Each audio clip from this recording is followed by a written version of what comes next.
So hello mga ka-DIY, ito yung bago nating assemble na coin changer machine. Maliit lang siya guys. Ayan, kuha tayo ng Metrosan para makita nyo yung sukat.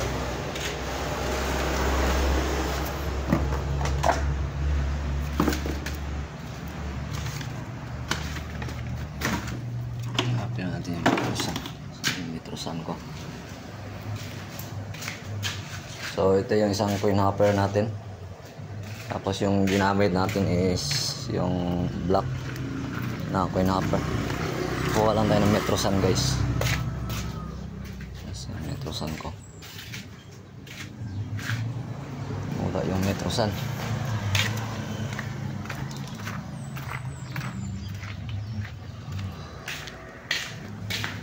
So ano ba yun? Dito. Ito siya. Para may idea kayo kung ilang sukat yung gawa ko.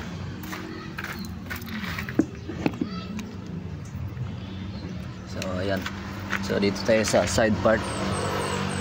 Ito guys, naka-masilya to. Tapos naka-primer. Kasi plyboard yung gamit natin. Naka-primer, naka-masilya. Tapos ano siya, pininturahan natin. Ang final coating is glossy. So yan, para may idea kayo. So ang sukat niyan is 34. So ayan, 34 sa millimeter, 34 millimeter. Tapos dito sa ano niya, yung siya nasa 26. Hindi pa siya umabot ng 26. So yan yung sukat niya. Tapos yung wide niya, yung wide nito alam ko 1 feet.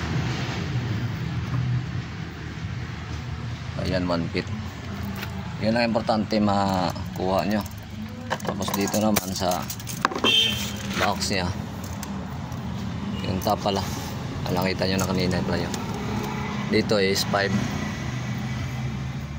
inches naman. Yan. Tapos dito 3 inches. Ayan, 3 inches. 3 inches. 5 by 3. So yan yung kabuang sukat niya. So ngayon guys, i-upgrade ko to kasi nga problema ako sa ano niya. Ito yung unang build natin, nagawa na temporary. Yung mga sira-sirang mga plyboard. Sinubukan ko muna dito. Pangit din, sobrang laki kasi. Kaya gumawa ako ng mini type, pero nagka-problema ako nito sa pagkuha ko naman ng pera nito. Nagka-problema ako guys. Ngayon papakita ko sa inyo yung kabubuang loob nito. Putol na ta guys, kay saya man ta. Tara.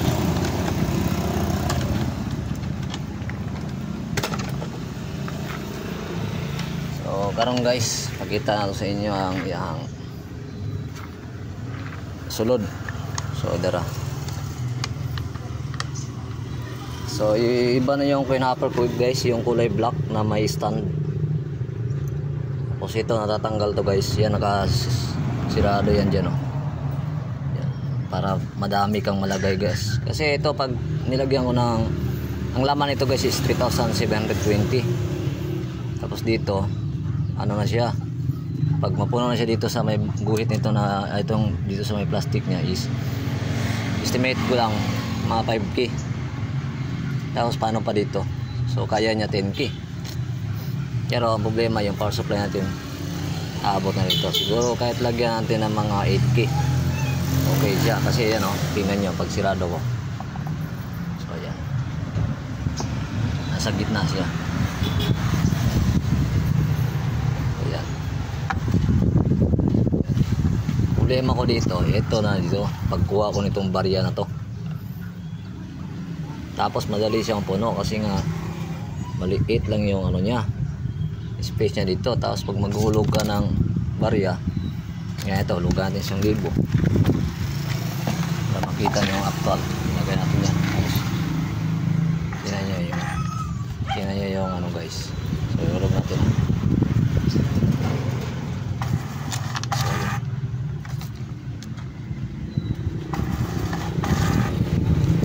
Tatama siya dun sa dulo.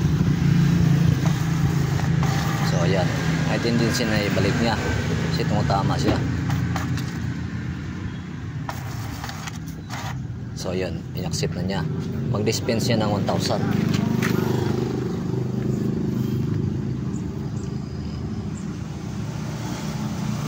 So ayan, 600 pa, 700, 800, 900, 1,000 na. Ngayon pwede mong pindutin itong button, pwede din hindi. Kaya malaki. So siya nag-dispense.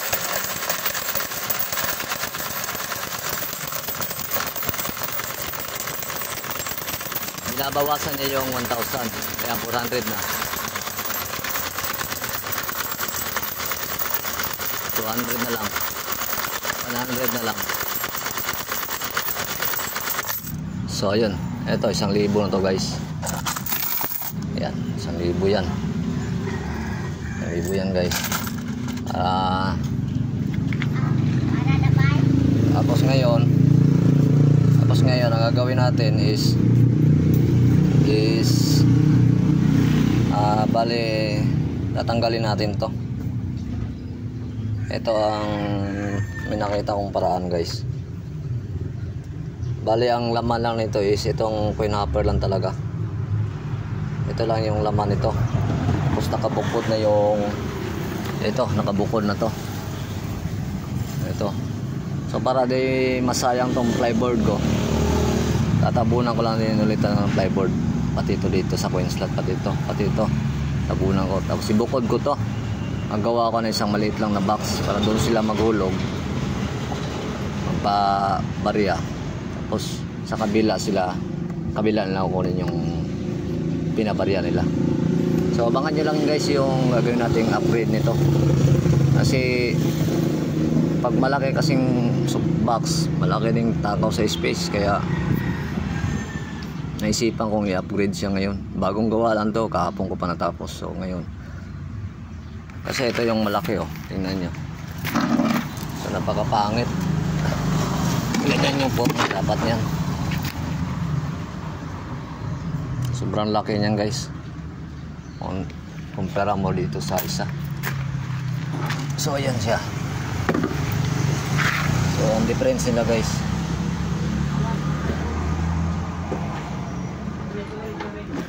Or dito natin itabi. Nakita. Ayan.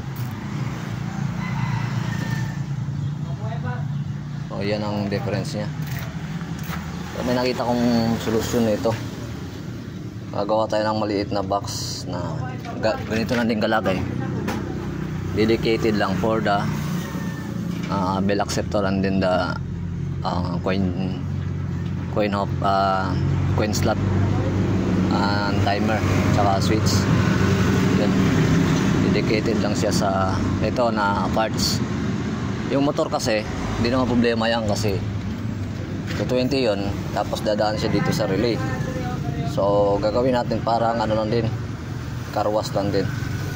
Isaksak mo siya doon para umikot siya, pero kailangan mo i-safety yung saksakanan nito kasi pagka binunot nila yan tapos isaksak nila sa ano mo, sa ibang 220, magdi-dispense yan kasi hindi na dumaan ang timer, direct na yung motor na iikot. So ganun ang principle niyan. So yun, kailangan natin na upgrade kasi ito tingin ko may barya ka na 200 pesos na tag 10 piso at saka 20 puno na to. So yun lang guys, update na tayo. Update ko na lang po kayo sa next build natin na ano, na upgrade na natin. Malipat na natin siya sa ano. Maganda siya guys kasi hindi siya ganun malaki. Pagka ito na tanggal na to guys, sarado na yan, sarado to. Madali lang din yan kasi stick wheel lang katapat niyan, tapos ano mo, i-repaint mo. I-repaint lang, ito lang halapan ng i-repaint natin kasi so hindi tayo magka-problema dyan kasi pwede natin masilya. Kaya maganda pagka masilyado guys yan. Ang kintab yung ano yan. Hindi ko pa na ano yan, bapping. Pag na-bapping to guys, sobrang kintab nito. Kahit hindi na natin i-bapping guys kasi ano, ang importante kasi masilyan siya para protection sa plywood. Tapos mapinturahan ding loob kasi ito inaana itong mga plyboard. Kaya importante talaga na ano siya, bapping. Mapinturahan. Pagka gamitan mo naman ng yung dinidikit lang, wala din, bubukbukin din yung plywood. Mas maganda talaga pintura. Pero kung hindi, metal. Pero mahal ang metal. Pero kung gusto niyo yung ganitong type na ano, paggawa sa akin, pero suggest ko talaga, bali dalawa ng ganito mangyayari guys. Pero hindi ganito kalaki yung ano nito, kumbaga itong harap. Ganito lang siya ganito din yung forma, pero ganito lang din siya kalapad. Pero malaki na kasi wala na nga tong space na to. Hanggang baba na siya. Lalagyan ko na siya dito na diretso na ano, kuhaan ng pera. Ganito ang forma, tapos meron siyang kuhaan ng pera, pero sagada dito.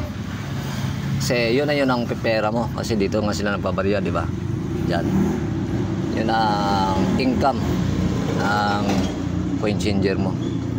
Walang bayad sa coin changer natin, pero ito gamit ko kasi sa car wash, computer shop ko, yun. So update ko na lang kayo guys. Nandito lang yung video natin. Thank you.